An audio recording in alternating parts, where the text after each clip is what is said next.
அல்லாஹ்வுடைய நல்லடியார்கள், ஃபர்ஸ்ட் விஷயம், சாதாரணமாக நாம் அதுக்கு எதிர்மறையான சஜஷன்ஸ்களை கொடுக்கணும். இஸ்லாத்தை பொறுத்தளவுல ஈமான் எல்லாத்துக்கும் தீர்வு இல்லை. ஈமானை பொறுத்தளவுல ஈமான் பாவங்கள் செய்யறான் பாருங்க ஒரு மனுஷன், ஈமான் இருந்தா மட்டும் போதும், பாவம்லாம் நடக்காது அப்படி என்று சிலர்கள் ஒரு தப்பான கருத்துல நிக்கிறாங்க. நன்றாக புரிஞ்சுக்கோங்க. ஆதம் அலைஹிஸ்ஸலாத்துக்கு ஈமான் இல்லாமையா? அல்லாஹ் வேணான்னு உடனே அந்த மரத்திட்ட போய் மரத்துக்கிட்ட அவர் போனாரு, ஈமான் இல்லாம போனாரா? கலக்து பியதி, என் கரத்தால் நான் படைத்தேன் என்கிறான் அல்லாஹ். அவ்வளவு கண்ணியத்தை கொடுக்கிறான் அல்லாஹ். எல்லாத்தையும் கொடுத்த பிறகு அங்க போவேணாம் ஆதம் என்றான். வலா தக்ரபா ஹாதிஹி ஷஜரா, அந்த மரத்துக்கிட்ட போவேணான்றாங்க. இந்த டைம்ல ஈமான் இல்லாம தான் போனாரா? ஈமானி இந்த இடத்தை அல்லாஹ் எதுக்கு சொல்றான்? ஆதம் நபிக்கு தான் மரம்.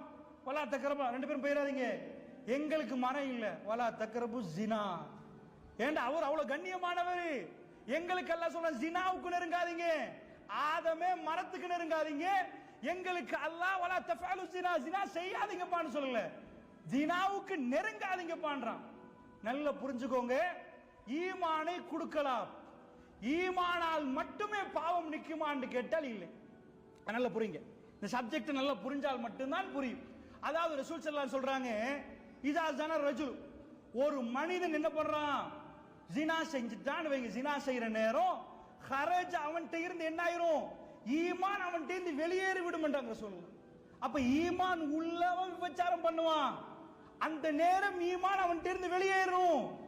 அவன் அதை முடித்தால் இன்கத்தா, அந்த ஜினாவில் இருந்து அவன் விலகி விட்டால் மறுபடி அது திரும்பி வந்து அவனுக்குள்ள போகும்.